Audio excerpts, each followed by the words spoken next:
Саламатсыздар ма? Бүгін біз капустадан етсіз котлет жасайтын боламыз. Ол үшін біз жас кішкентай осындай размерлі капустаны турап аламыз.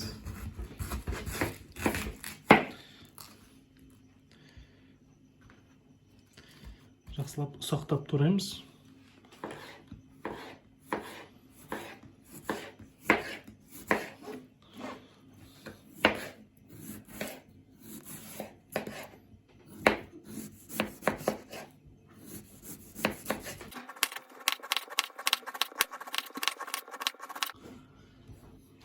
Капустамызды осылай ұсақтап турап алдық. Енді үстінен тағы да былай ұсақтаймыз.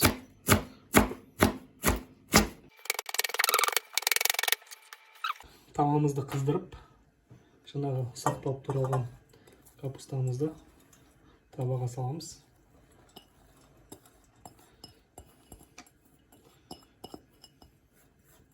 Үстінен осы капустамыз батқанша су құямыз.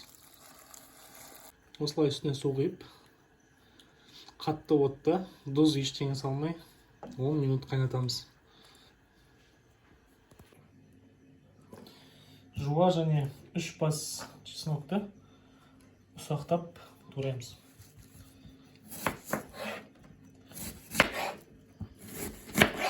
Сәлеметсіздер менің жолдасымның көрермендері. Әрбір жаңадан қосылып жатқан подписчикке алғысымыз шексіз. Бізбен бірге болыңыздар. Алдағы уақытта көптеген видео рецепттермен бөлісетін боламыз. Білгенімізбен бөлісеміз.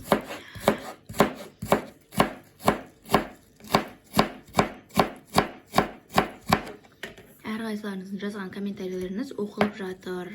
Ескертулерді ескеретін боламыз. Чеснокты да осылай ұсақтап тураймыз. Ол үшін бұлай езіп аламыз да.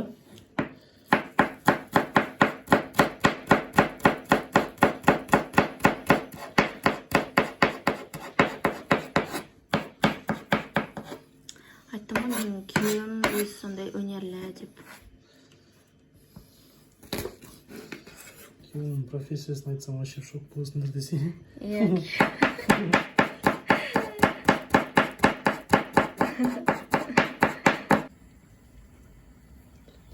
Капустамыз дайын. Пісті 15 минуттай қайнады.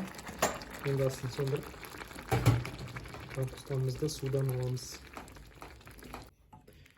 Капустамызды суынан бөліп тарелкаға салып аламыз.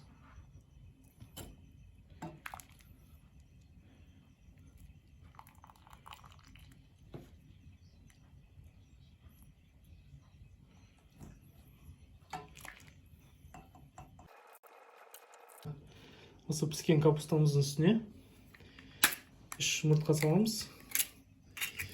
2 салсаңыздар да болады. Капустаның количествосына байланысты. Біздің капустамыз көп болып кеткен сияқты.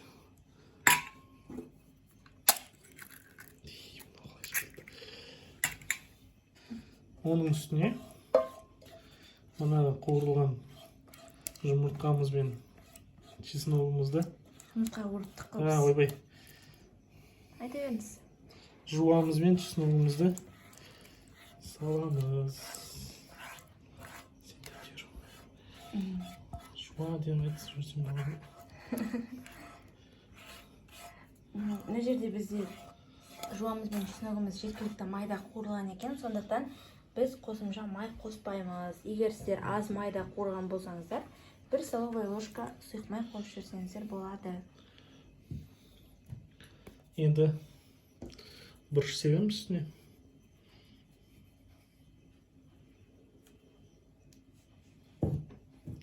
Бір шай қасық. Тұздаймыз. Жақсылап. Капустамыз тұз алған жоқ мұны, сондықтан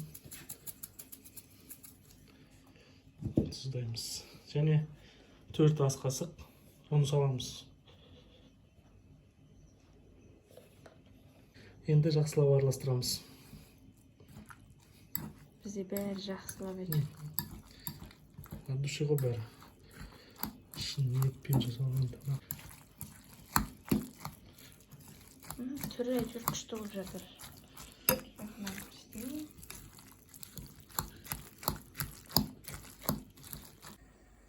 Енді қыздырылған майымызға қуырамыз. Осылай форма жасаймыз.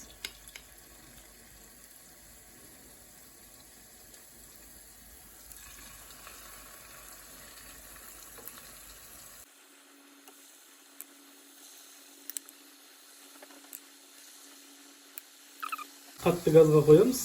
Қызарғанша қуырамыз бір жағынан, екінші жағынан да солай. Ортасында піспей қалатын ондай ештеңе жоқ.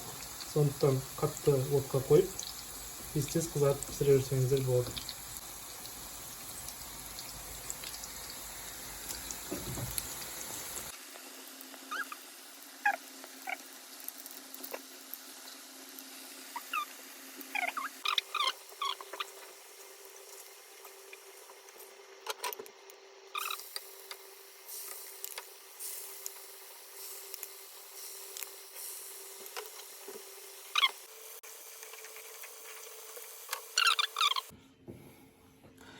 Енді дәмін көреміз. Ортасына соус өздеріңізге ыңғайлы қандай және бар содан жасап алсаңыздар болады.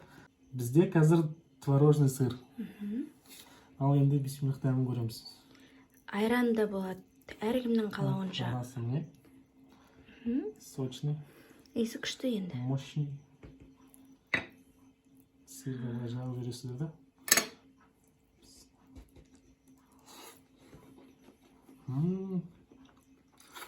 Қалай? Тема. Қане.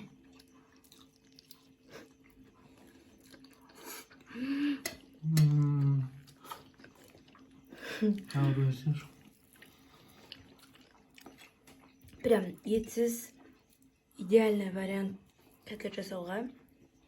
Ет болмаған кездерде осылай жасасаңыздар болады.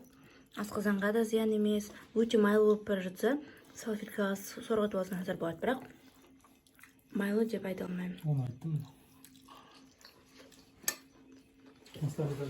5-тен 5 деген баға қоямын. Міндетті түрде жасап көріңіздер, керемет. Жеңіл етсіз котлетіміз дайын болды. Астарыңыз дәмді болсын. Міндетті түрде жасап көріңіздер. Комментарий жазып, лайк басып, каналға қосылыңыздар. Сау болыңыздар.